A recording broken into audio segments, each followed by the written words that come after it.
운동 경기장에 가든지 음악을 연주하는 데 가보면 지금까지 알려지지 않았던 신인이지만 너무 경기를 잘하고 연주를 잘해서 해설가라든지 전문가로부터 큰 칭찬을 듣는 이런 선수들, 이런 연주자들이 있습니다.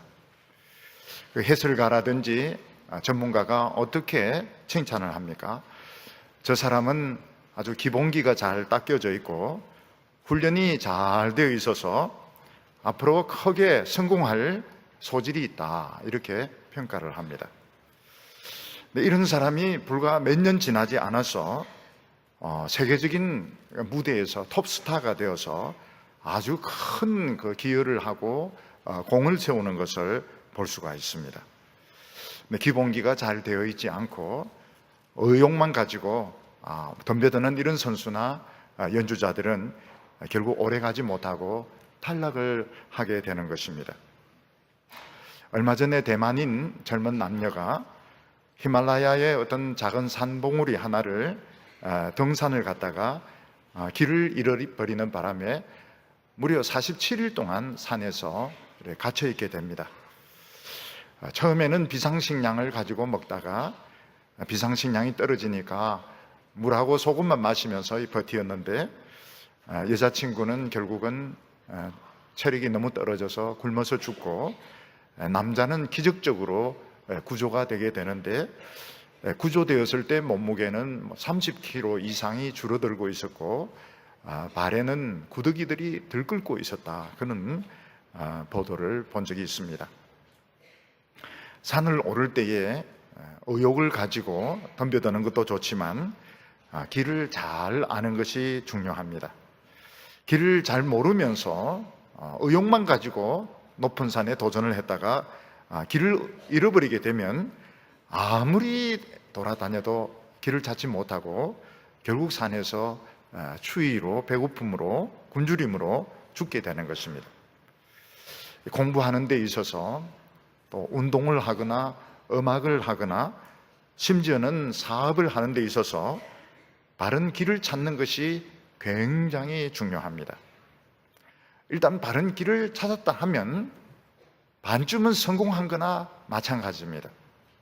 학생이 공부에 있어서 취미를, 재미를 가지게 되고 나도 공부를 잘할 수 있다, 이런 자신감을 가지게 되는 것은 굉장히 어렵습니다. 그렇게 됐다 그러면 그 뒤로부터는 성적이 쑥쑥 오르게 됩니다. 운동이나 음악이나 사업 같은 것도 마찬가지입니다. 처음에는 의욕을 가지고 덤벼들면 좀 되는 것 같지만 얼마 가지 않아서 큰 이런 장애를 만나게 되는데 그때는 더 나가지도 못하고 뒤로 물러서지도 못하고 결국 우물쭈물 하다가 모든 것을 다 잃어버리고 망하는 경우가 많이 있습니다. 그래서 이 성공하는 그 길을 찾는 것, 공부의 길을 찾고 운동의 길을 찾고 음악의 길을 찾고 사업의 길을 찾는다고 하는 것은 굉장히 중요하면서도 어려운, 일단 길만 찾으면은 반은 성공한 거나 마찬가지입니다. 우리가 이 세상에서 성공하는 길을 찾는 것도 참 어렵다면 우리가 신앙생활 하면서 하나님 앞에 나아가는 것, 하나님 앞에서 바른 인정을 받고 축복받는 그런 신앙을 가진다고 하는 것은 이 세상에서 성공하는 것보다 수도 없이 어렵다는 것을 우리가 인식할 필요가 있습니다. 이 고속도로에서도 보면 교차되는 길이 많으면은 오히려 훨씬 길을 잃어버리기가 쉽습니다. 마찬가지로 기독교 안에는 좋은 길이 너무너무 많습니다. 그래서 어렵게 신앙을 가지고 기독교 세계 안에 들어왔지만 이 안에서 길을 잃어버려서 망하는 경우가 너무너무 많다는 것을 알 필요가 있습니다. 기독교 안에는 신학이 있습니다. 신학도 굉장히 종류가 많습니다. 기독교 안에는 봉사가 있습니다. 구제가 있습니다. 신비로운 체험이 있습니다. 선교가 있고 교육이 있고 기독교 안에 좋은 것이 너무너무 많이 있습니다. 그러나 이 모든 길들이 우리를 하나님 앞으로 인도하는 길은 아닌 것입니다. 그래서 기독교 안에서 진짜 내 영혼이 살고 내가 하나님 앞에 기도 응답을 받고 내가 구원을 받는 길을 찾는 것이 기독교를 믿기까지보다 훨씬 더 어려운 것입니다.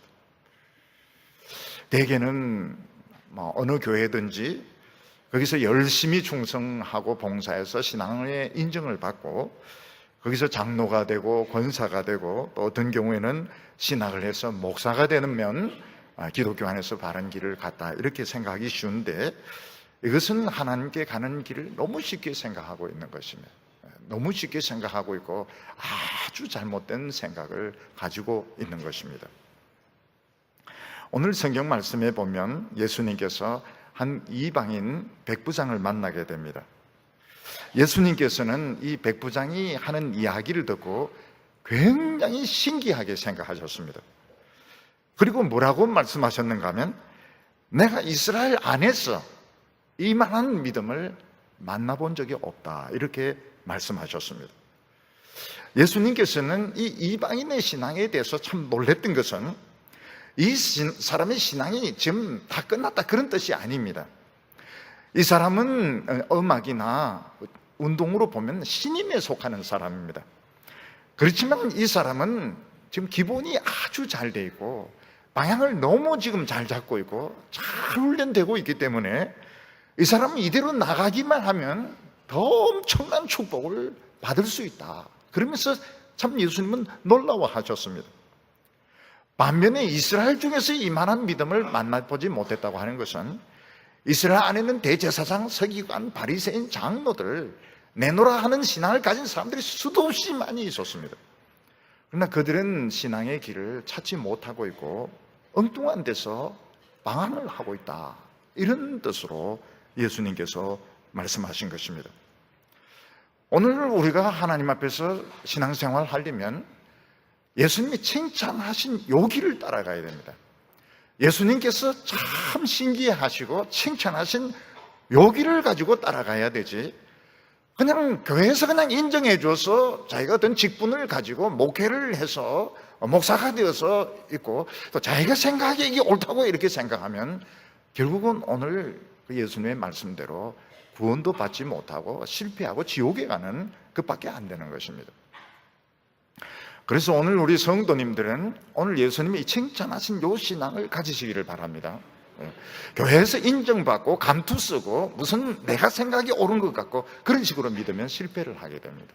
예수님이 칭찬하신 신앙, 예수님이 인정하신 신앙, 요 신앙을 가지시기를 바랍니다. 오늘 이 첫 번째로 백부장이 예수님께 어떻게 나오게 됐는가, 그 계기를 성경은 설명해 주고 있습니다. 이 백부장이라고 하는 직책은 로마 군대 안에서 100명의 군인을 지휘하는 그런 자격을 가진 이런 직업 군인 장교를 말합니다. 로마 군대는 로마인을 가지고 부대를 구성하기도 했지만 실제로는 그 현지인들 또 토착인들 이런 사람들을 많이 뽑아가지고 보충 부대를 만드는 경우도 많았습니다. 그러니까 여기 나오는 이 백부장은 로마 백부장은 아니고 보충 부대 백부장에 속했던 것입니다. 그런데 이 백부장은 아주 실권을 가진 사람이었습니다. 로마는 부대가 전투를 하고 이동을 하고 작전을 할 때 이 백인 부대 단위로 했습니다. 그래서 백인 부대장, 이 백부장, 이 사람은 아주 그 실권을 가진 그런 중요한 직책을 가진 사람이었습니다. 우리나라 군대도 보면은 이 대대장이 아주 중요합니다. 이 무궁화 2개 단 대대장이 사실은 이 지휘관 중에서는 아주 실권을 가진 지휘장이에요. 물론 별 2개를 가진 사단장도 지휘장, 사단장 파워 굉장히 세죠. 그런데 이 대대장이 아주 중요합니다. 대대장이 이 실권을 가진 지휘관입니다. 이 백부장은 유대인이 아닙니다. 로마인도 아닙니다.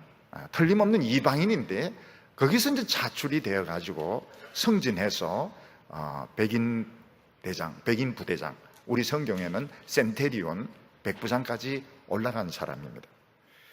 이 사람은 이제 가버나움에 파견이 되어서 갈릴리 분봉왕 안티파스를 이렇게 그 수비를 하고 또 거기서 일어나는 반란을 진압을 하고 또 치안을 유지하는 책임을 가진 그런 지휘관이었습니다. 근데 백부장 치고는 썩 좋은 보직이 아니었습니다. 왜냐하면 갈릴리 지역은 굉장히 가난한 곳이었습니다. 그리고 반란이 엄청 많이 일어나는 곳이고 범죄율이 높은 곳이었습니다. 그러니까 이런 군인으로서는 부자들이 많이 있고 반란도 안 일어나고 범죄도 없고 이런 쪽이 좋은 것이지, 사람들은 다 가난하고 늘 반란 일으키고 범죄나 저지르고 이런 곳에서 그 반란을 진압하고 치안을 유지하고 이런 보직은 결코 좋은 자리는 아니었던 것입니다. 대개 백부장들은 다른 곳에 파견이 되면 거기서 이제 술을 마시거나 엄란한 짓을 하거나 또 남을 때리거나 아니면 돈을 모으는 일을 했습니다.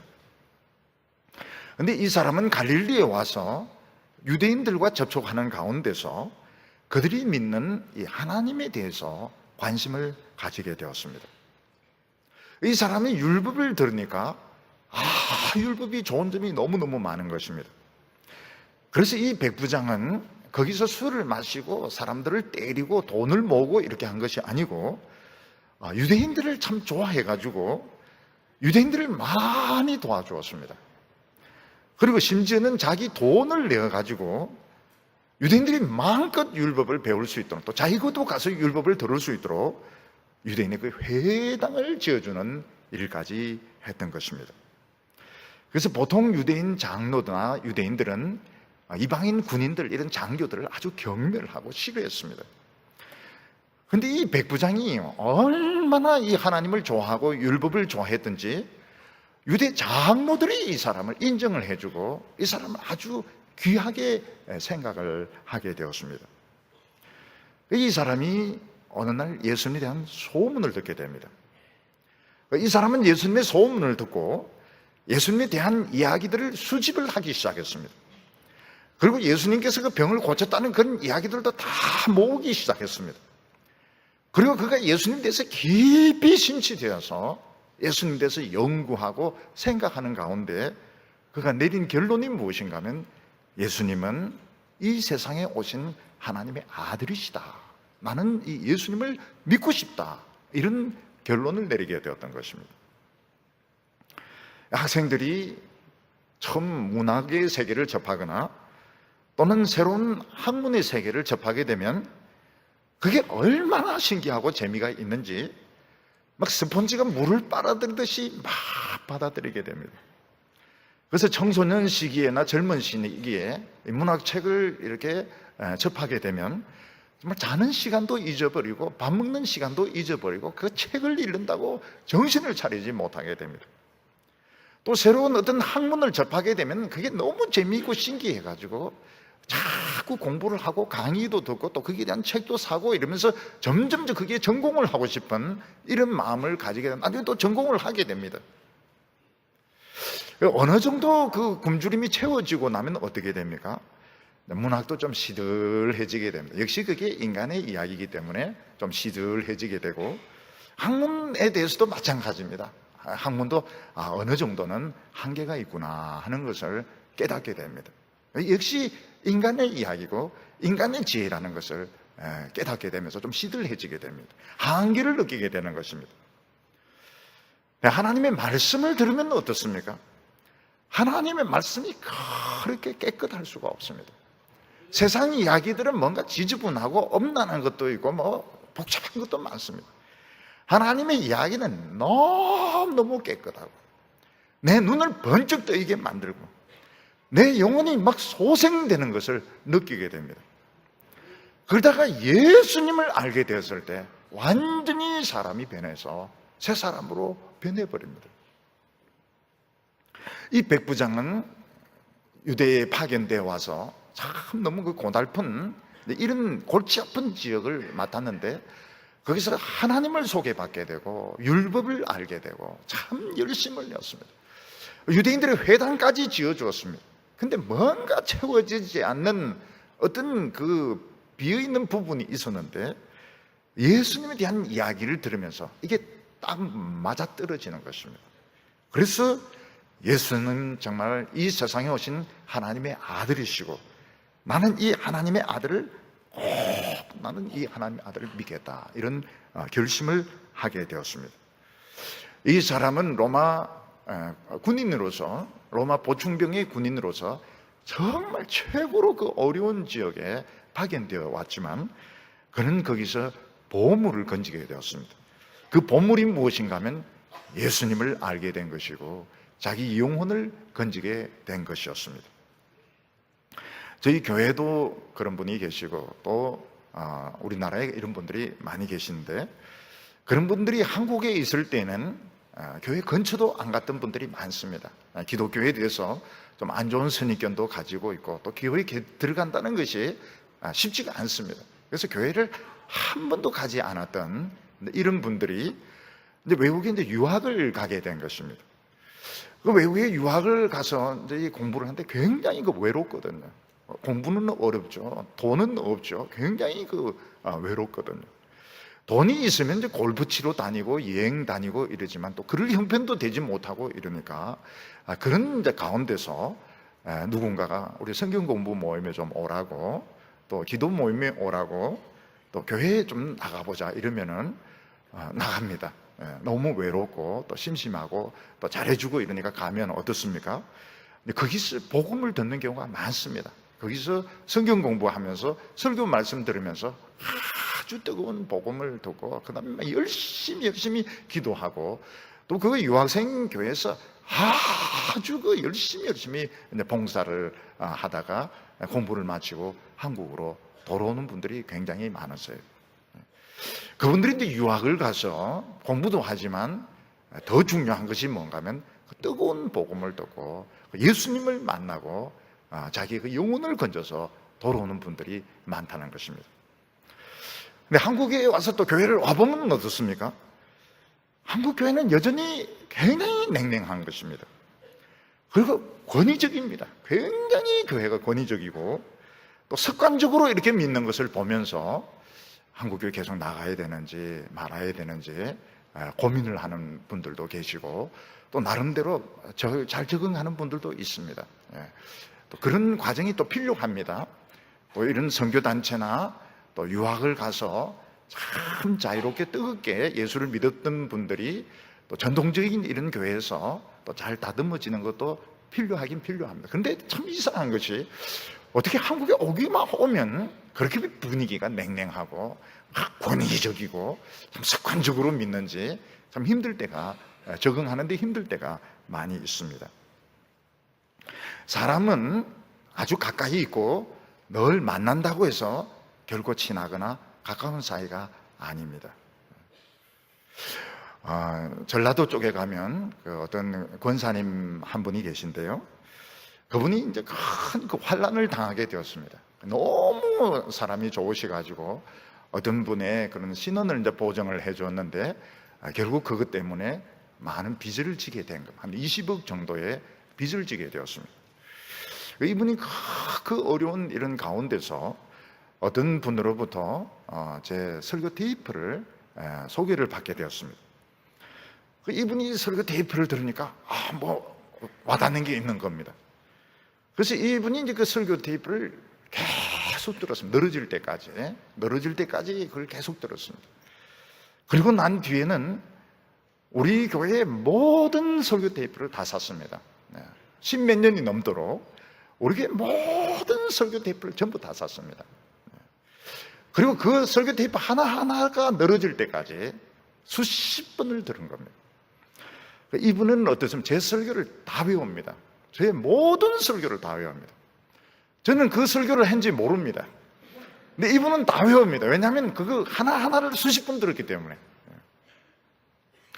이분은 저의 가정에 대해서 모든 걸 다 합니다. 아버지가 어떤 분이시고 어머니가 어떤 분이시고 누가 심장수술하고 다 합니다. 저는 모르는 것도 다 합니다. 왜냐하면 그 설교에 나오는 예화들을 계속 들었기 때문에 다 합니다.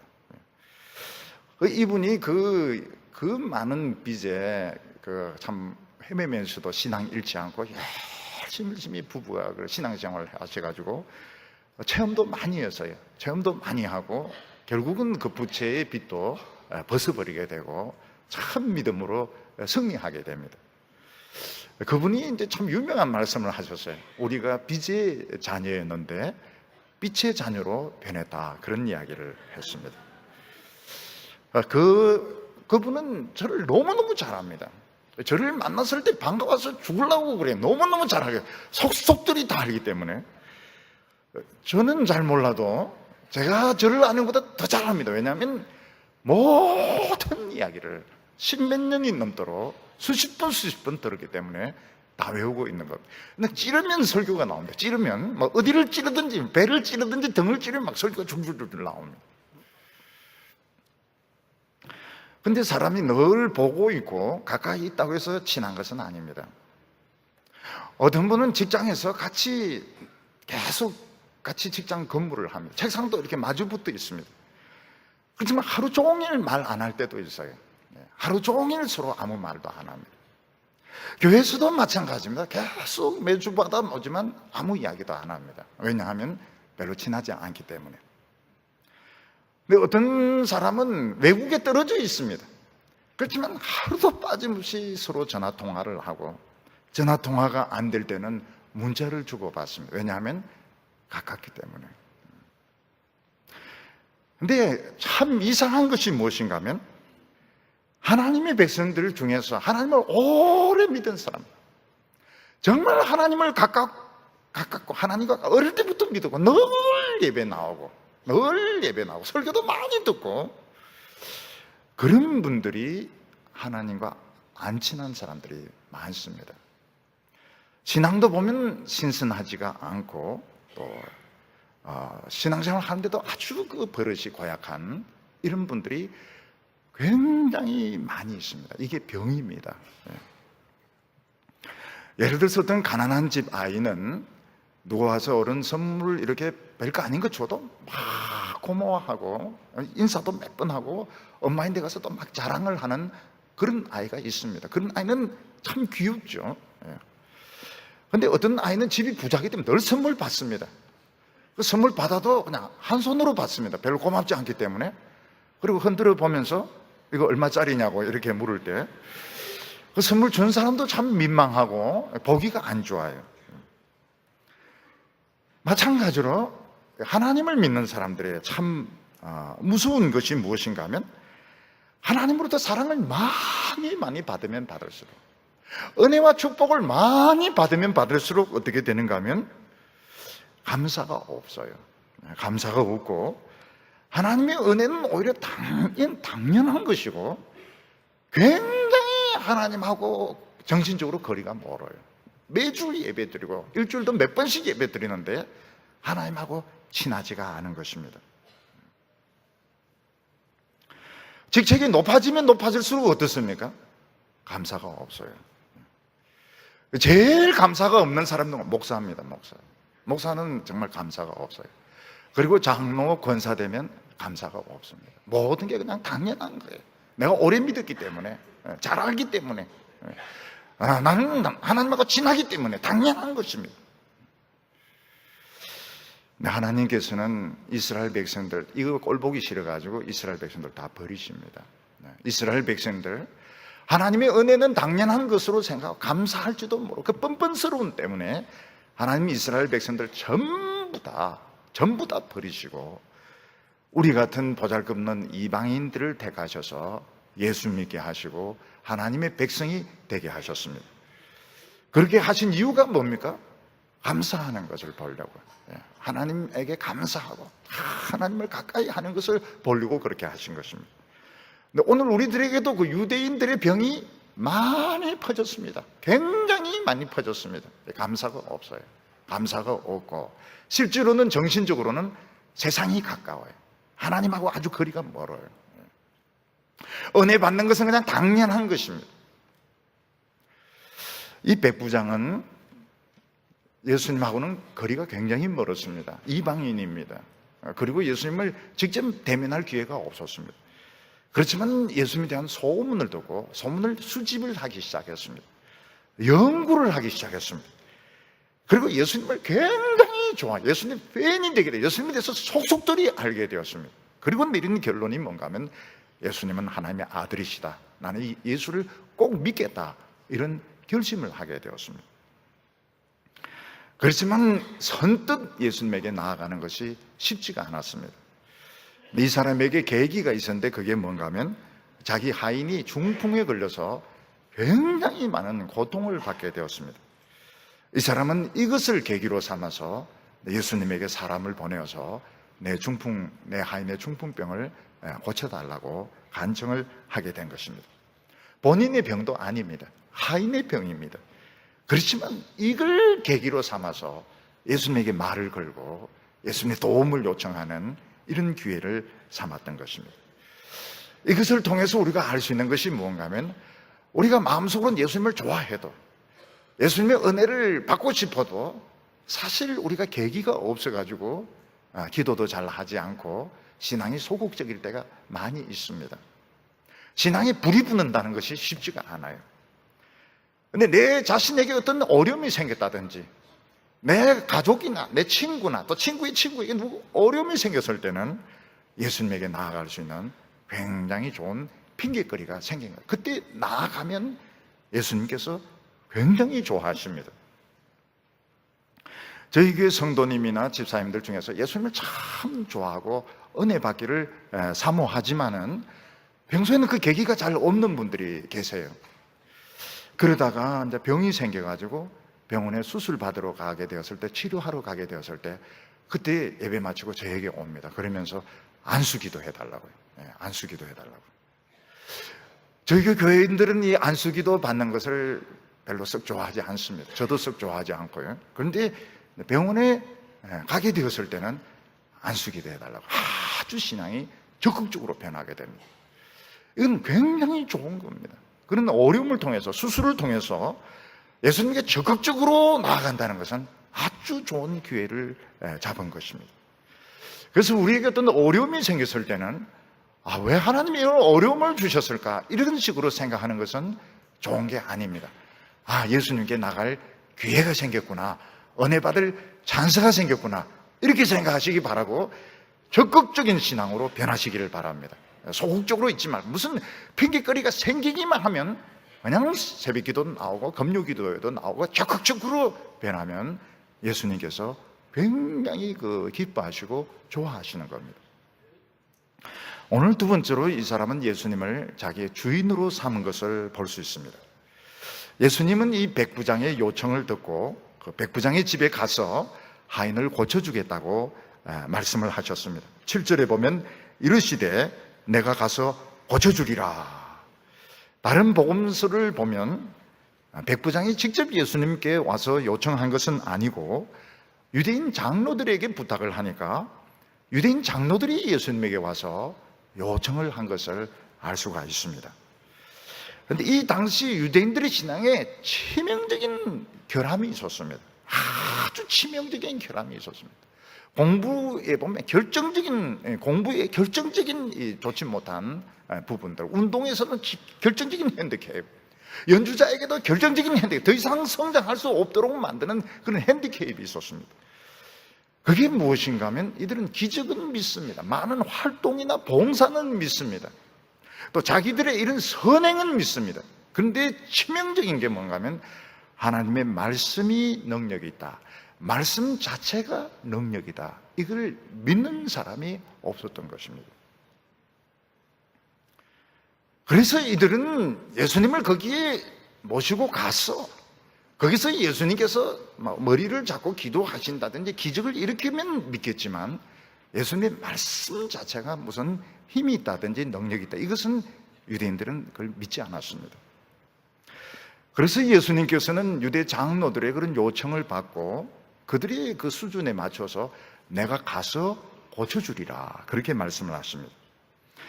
그러니까 다른 하인이 거기서 딱 듣고 빨리 그 백부장에게 달려가서 그걸 전해줍니다. 예수님께서 고쳐주시겠다, 여기 직접 와서 고쳐주시겠다고 대답하셨어요, 이렇게 알려주니까 백부장이 좋아하는 것이 아니고 얼굴이 막 하얗게 되면서 안 된다고, 예수님 오시지 말라고 이러면서 예수님을 오지 못하도록 막았던 것입니다. 8절에 보면 백부장이 대답하여 이르되 주여 내 집으로 들어오심을 나는 감당하지 못하겠사오니 다만 말씀으로만 하옵소서. 그리하면 내 하인이 낫게 삼나이다. 이 백부장은 예수님에 대해서 관심이 아주 많은 사람이고 마음속으로는 예수님의 팬입니다. 예수님이 오신다고 하니까 얼마나 좋습니까? 예수님 환영합니다. 웰컴, 웰컴 예수. 이렇게 막 환영을 해야 될 텐데 백부장은 빨리 그 종을 도로 보내서 절대로 오시지 말라고, 예수님 오시지 마시고 그냥 말씀만 해달라고, 말씀만 하셔도 내 하인은 병이 나을 수 있다, 이렇게 이야기를 했습니다. 우리는 이 당시 유대인과 이방인 사이에 얼마나 깊은 그 종교적인 불신의 벽이 있었는지 알 수가 있습니다. 유대인들은 모든 이방인들이 이방신을 섬기고 우상의 제물을 먹고 엄란한 짓을 하기 때문에 부정하다고 생각해서 절대로 이방인과 접촉을 하지 않았습니다. 그런데 이 백부장은 얼마나 하나님의 율법을 사랑하고 유대인들이 인정을 받았든지 유대 장로들이 이 사람의 인품을 인정을 하고 좋아했습니다. 이런 정도 같으면 예수님을 만나도 될 것 같은데 이 백부장, 난 절대로 예수님을 만날 수가 없다고, 난 예수님을 만날 수 없는 죄인이라고 하면서 예수님 오시면 안 된다고 이야기를 했습니다. 그러면서 이 사람이 무슨 이야기를 하는가 하면 말씀만 하십시오, 말씀만 하시면 내 하인의 병이 낫습니다, 그 이야기를 합니다. 그래서 여기서 우리가 생각하기에는 백부장이 자기가 너무 죄인이기 때문에 예수님 오시지 말라고 했구나. 그것도 맞습니다. 그것도 일부는 맞습니다. 내가 예수님의 그 불꽃 같은 눈앞에 있을 때 내가 얼마나 난 거기서 기절할지 모른다, 나는 거기서 막 쓰러질 줄 모른다, 이런 생각을 감당을 할 수 없었기 때문에 예수님 오시지 말라고 한 것도 맞습니다. 그렇지만 이 뒤에 말을 들어보면 또 다른 이유가 있는 것을 알 수가 있습니다. 9절에 보면 나도 남의 수하에 있는 사람이요 내 아래도 군사가 있으니 이들어 가라 하면 가고 저들어 오라 하면 오고 내 종들어 이것을 하라 하면 하나이다. 이 백부장은 신앙생활을 하면서 어떤 식으로 신앙생활을 합니까? 군대식으로 신앙생활을 했습니다. 여러분, 군인이라고 하는 것은 상하 관계에 토론이 없습니다. 상사가 오라 이러면 부하는 무조건 와야 됩니다. 상사가 가라 이러면 무조건 가야 됩니다. 상사가 오라고 하지 않았는데 지 맘대로 온다든지 상사 보고 오세요, 여기 오세요 이렇게 한다면 이거는 군대가 아니고 오합지졸이 되는 것입니다. 이 백부장, 이 백인 대장, 이 사람은 지금까지는 사람이 그의 상사였습니다. 사령관, 로마 황제, 그 사람들이 그의 상사였습니다. 그들이 가라 하면 가고 그들이 공격해라 하면 공격하고 사람을 죽이라고 하면 죽였던 것입니다.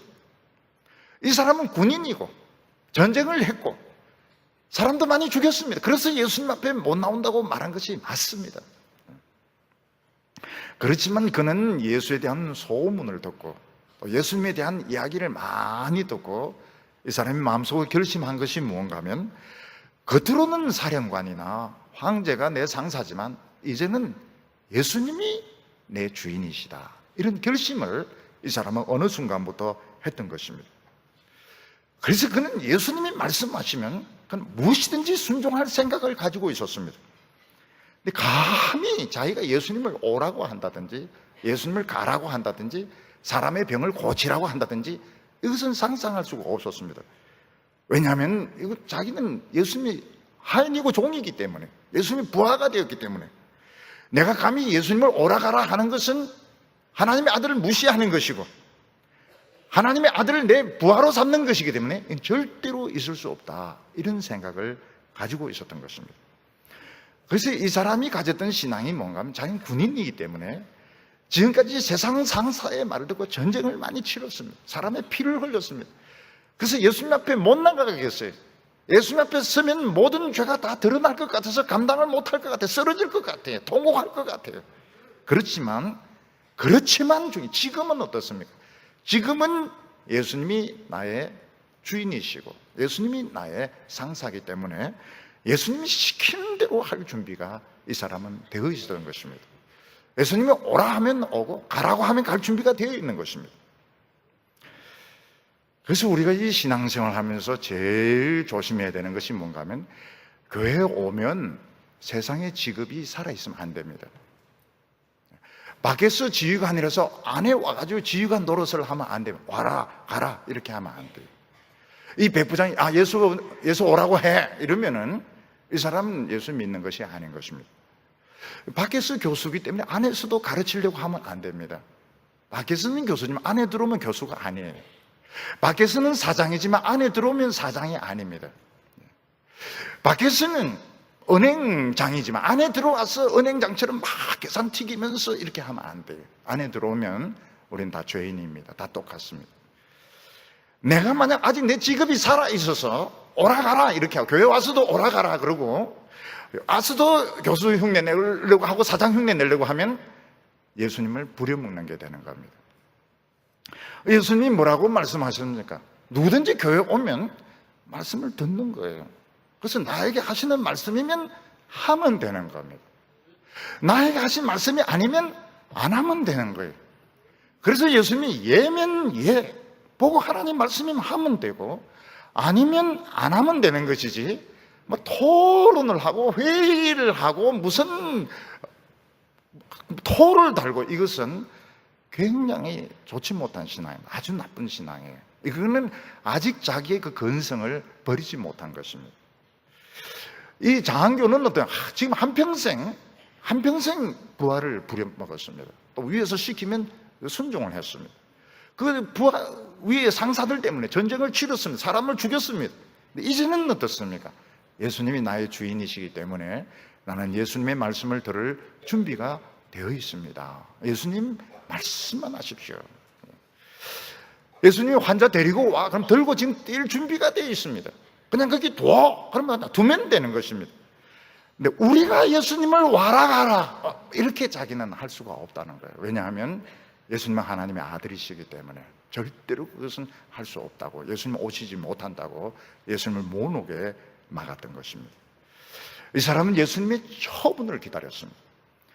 우리가 교회에 와서 자꾸 자신의 그 직업의식을 가지고 교회에서 막 가르치려고 들고 따지려고 들고 막 기획을 하고 명령을 하고 이러는데 좋지 못한 신앙입니다. 아주 좋지 못. 그렇게 신앙생활을 해서는 안 돼요. 들어야 됩니다. 듣고 맞으면 하면 되는 것이고 안 맞으면 안 하면 되는 것인지 그게 무슨 많은 토론이 필요하고 회의가 필요하고 굉장히 좋지 못한 신앙입니다. 오늘 여기 예수님의 그 세 번째로 예수님의 칭찬과 예수님의 응답이 나오는 것을 볼 수 있습니다. 예수님은 이 백부장의 그 말을 듣고 굉장히 놀랐다고 말씀하고 있습니다.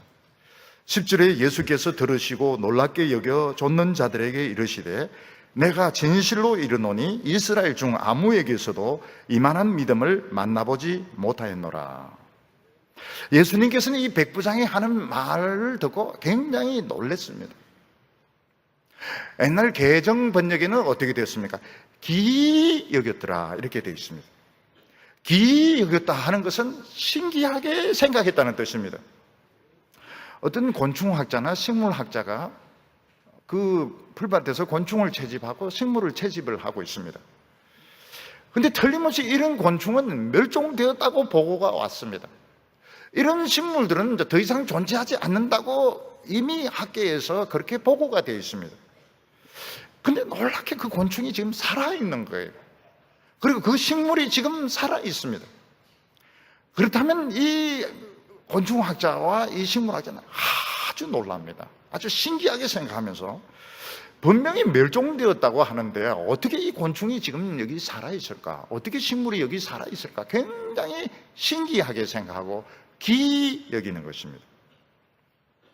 무슨 말인가 하면 예수님은 이미 오래전부터 이스라엘 안에 이런 신앙은 없다는 것을 알고 계셨습니다. 유대인들은 어떻습니까? 예수님이 끊임없이 말씀하셔도 안 듣습니다. 은혜를 퍼부어 주셔도 그건 당연한 것입니다. 그리고 계속 터집을 짰습니다. 엉뚱한 것 가지고 터집을 잡고 시비를 걸고 계속 자신들의 의견을 주장을 해서 관철을 시켰습니다. 그래서 예수님께서는 이런 참 순수한 신앙, 예수님 말씀을 딱 듣고, 옛날에는 내가 인간의 말을 듣고 참 살인도 저지르고 전쟁도 했지만 이제는 예수님이 내 주인이시다. 그리고 말씀만 하시면 된다. 난 말씀하면 그대로 순종하면 되는 것이지 내가 예수님에게 뭐라고 군지는 그럴 자격이 없다. 이런 신앙은 멸종된 줄 예수님이 알고 계셨던, 이건 더 이상 존재하지 않는다고 예수님은 생각하셨던 것입니다. 그런데 놀랍게도 이방인에게 이 신앙이 살아있었던 것입니다. 예수님의 말씀만 듣고 예수님을 굉장히 가까이 하고 예수님을 좋아하고 신뢰하고, 딴 거는 필요 없고 예수님 그냥 말씀만 하면 그대로 이루어진다고 믿는 이 희귀한 신앙, 이 천년 기념물 같은 신앙, 이게 살아있는 겁니다. 이방인 중에 살아있는 것을 보시고 예수님은 기이 여겼다고 말씀하셨습니다. 그러면서 예수님은 뭐라고 말씀하십니까? 이스라엘 중에서는 이만한 믿음을 보지 못했다, 이렇게 말하고 있습니다. 이스라엘 사람들은 예배의식을 거창하게 합니다. 헌금을 많이 드립니다. 많은 좋은 일들 많이 했습니다. 그러나 그들은 길을 못 찾았어요. 그들은 전부 엉뚱한 쪽에서 헤매고 있었고, 예수님이 아무리 말씀하셔도 안 듣습니다. 그럼 당연한 것이고 계속 트집을 잡습니다. 계속 시비를 걸었습니다. 그리고 예수님을 걸고 넘어지려고 노력을 했던, 끊임없이 예수님과 싸우려고 대결을 했던 것입니다. 여러분, 신앙생활을 이렇게 오래 해보면 어떻게 됩니까? 참 이 무서운 병이 생기게 됩니다. 무서운 병. 어릴 때부터 신앙생활 했고 목사고 장로고 권사고 그렇습니다. 근데 하나님 말씀은 은혜는 당연한 것이고, 교회는 더 완전해야 되고 더 많은 행사를 해야 되고 끊임없이 요구하고 터집을 잡고 그런 것을 많이 보게 됩니다. 이미 이런 신앙은 멸종된 줄 알고 계셨던 겁니다, 예수님께서. 그런데 이런 신앙이 살아있었어요. 여러분, 이 백부장의 신앙은 어떤 신앙입니까? 그냥 하나님의 아들이시면 그냥 말씀만 하면 되는, 딴 거 필요가 없어요.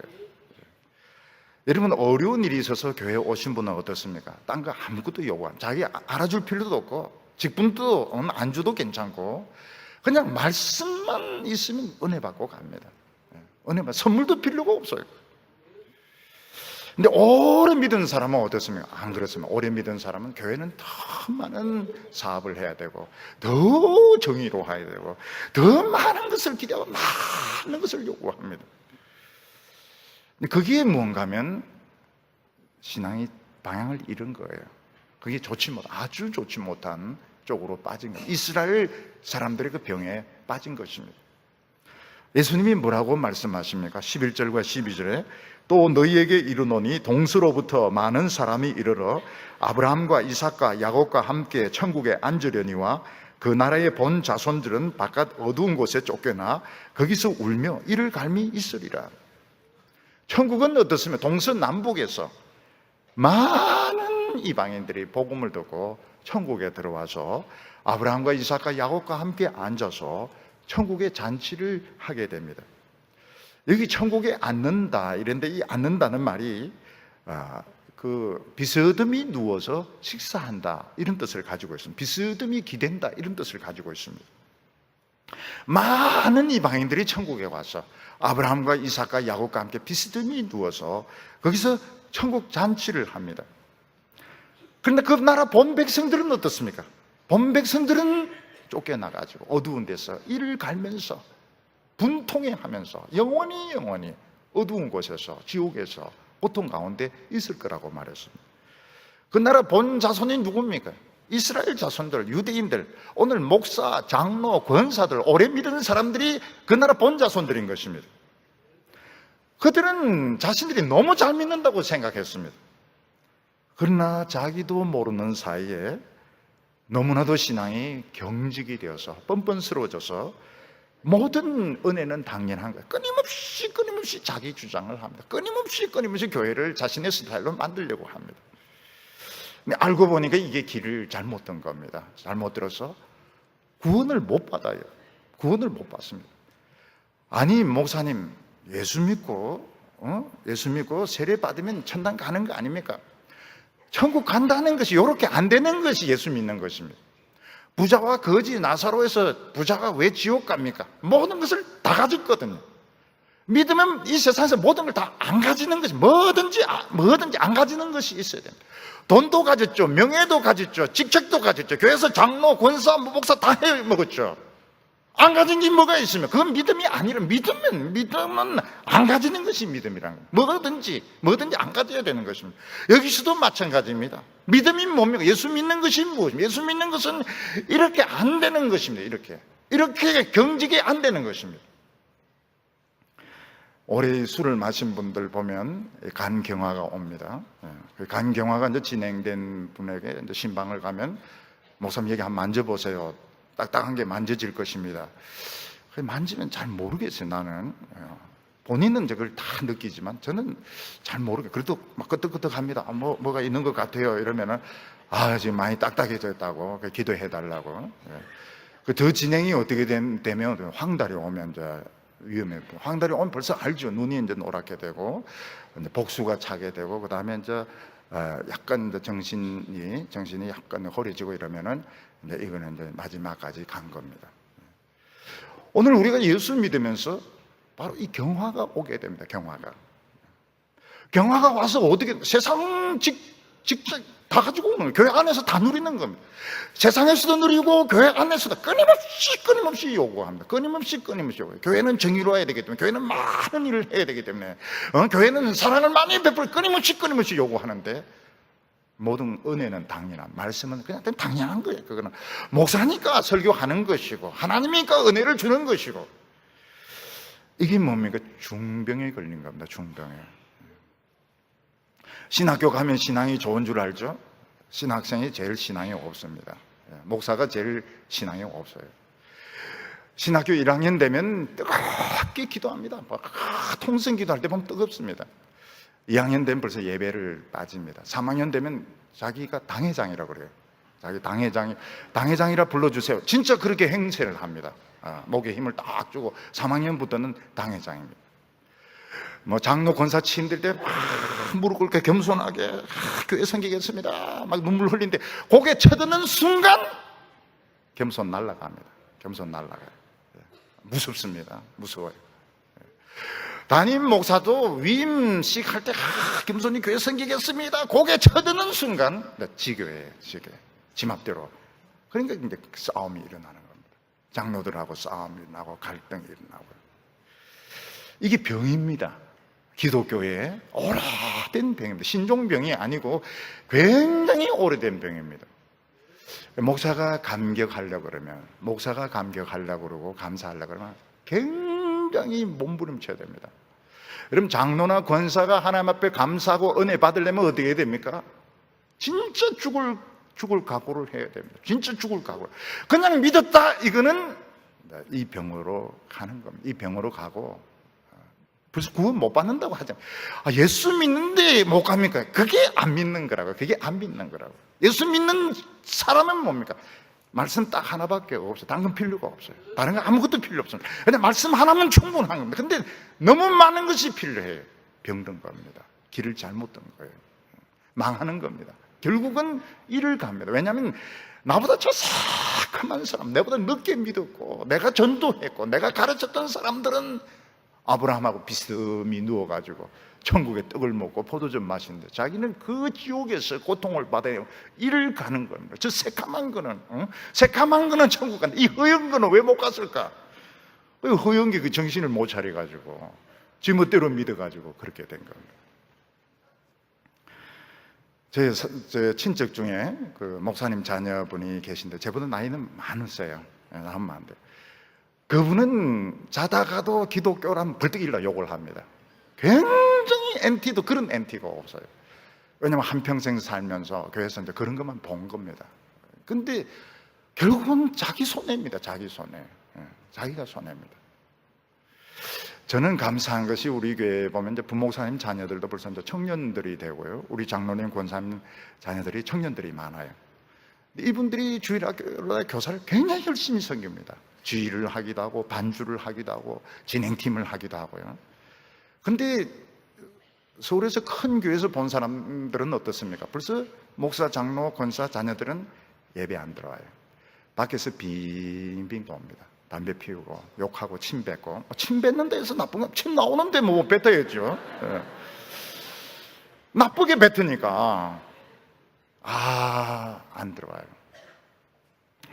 근데 그 사람들 중에서도 은혜 받는 사람이 있더라고요. 머리를 빨주노초로 막 물들이 가지고, 그런데 막 울더라고요. 자기가 참 많이 반항했는데 몇 년 전에 보니까 이분이 강도사가 돼가요. 강도가 아니고 강도사가 돼가지고 청년들을 데리고 우리 교회로 왔어요. 자기가 옛날 청년 때 머리 막 물들이가 그렇게 반항했는데 자기가 그 설교를 듣고 자기가 참 변화되었다 이러면서 청년들 데리고 우리 교회에 와가지고 막 또 은혜 받고 그런 걸 봤습니다. 참 우리 보면 이 자녀들 이렇게 보면은 귀하게 생각이 돼요. 참 반항하고 따지고 막 이럴 것 같은데 막 찬양도 하고 막 지휘도 하고 반주도 하고 예배도 막 그리 열심히 드리고 이런 거 보면은 이 희귀한 신앙이 아직은 살아있구나. 이 천년기념물들이 이게 오래전에 한국에서 in Korea 아주 오래전에 멸종됐다고. 목사들, 장로들, 권사들 중에서 아주 오래전에 이런 신앙 멸종됐다고 들었는데 아직도 있는 거예요. 귀히 여겼더라. 참 놀라운 겁니다. 여러분, 내 신앙이 제대로 된 신앙인지 아닌지 확인하는 요겁니다. 백부장. 예수님이 칭찬해 준 요 신앙, 요 말씀 하나면 충분, 딴 건 필요 없어요. 딴 게 많은 게 필요하면 요거는 벌써 이거는 굳어지고 있는 겁니다. 간경화가 많이 진행이 된 거예요. 예수님께서 이 백부장에게 뭐라고 말씀하시면 13절에 예수께서 백부장에 이르시되 가라 내 믿음대로 될지어다 하시니 즉시 하인이 나으니라. 내 믿음대로 될지 그 믿음을 인정을 해 주셨습니다. 그리고 응답을 해 주셨는데 내 믿음대로 될지어다. 너는 지금 바른 방향을 가지고 있고 바른 신앙을 가지고 있기 때문에 앞으로 이런 식으로 나가면 너 하인의 병만에 모든 일에 다 응답을 해주거든. 응답이 될 것이다. 내 믿음대로 될지어다. 그렇게 약속을 해주셨습니다. 여러분, 우리가 믿음을 가지려면 이런 믿음을 가져야 돼. 내 생각을 가지고 그냥 교회에서 인증을 해주고 직분을 가지고 장로 투표할 때 나는 막 높은 성적이 나왔다. 그런 소리 하지 마세요. 그것은 진짜 잘못된 생각입니다. 그게 위험한 겁니다. 직분을 가지면 가질수록 목회를 하면 할수록 경화가 빨리 옵니다. 진짜 목사들 중에서 구원받을 사람이 얼마나 있을까? 끝까지 겸손하면서 이 희귀한 신앙을 가질 사람이 얼마나 있을까? 굉장히 두려운 현실입니다. 우리 성도님들, 오늘 우리 바꿀 수 있습니다. 우리 지금 딱 정신을 차려가지고 내가 세상에서 가지고 있는 것들 교회 가지고 오지 마세요. 그리고 교회 안에서 얼마나 믿었고 무슨 직책을 가지고 그거 자랑하지 마세요. 겸손하게 예수님을 종으로 삼고 그냥 말씀만 있으면 됩니다. 이 신앙 가지고 내 믿음대로 될지어다 칭찬받고 인정받는 성도들 다 되시기를 바랍니다. 기도드리겠습니다. 거룩하신 하나님 아버지, 사랑받을 자격 없는 저희들을 사랑하여 주시고 천국 백성이 될 자격 없는 저희들을 천국 백성으로 택하여 주신 하나님 아버지, 우리도 오래 믿으면서 기독교가 부흥이 되면서 이 이스라엘의 병이 우리에게도 들어왔어. 하나님의 말씀과 은혜는 당연하게 생각하고 너무너무 자기를 중요하게 생각하는 이런 경화, 이 무서운 병에 빠지게 되었습니다. 오늘 주님께서 오셔서 우리의 마음을 말랑말랑하게 신선하게 만들어 주시기를 원합니다. 겸손히 살아나게 하시고 눈물이 살아나게 하여 주시고 설교를 사모하게 하여 주시고 말씀에 은혜 받는 저희들 되게 하여 주시옵소서. 예수님의 이름으로 기도하옵나이다.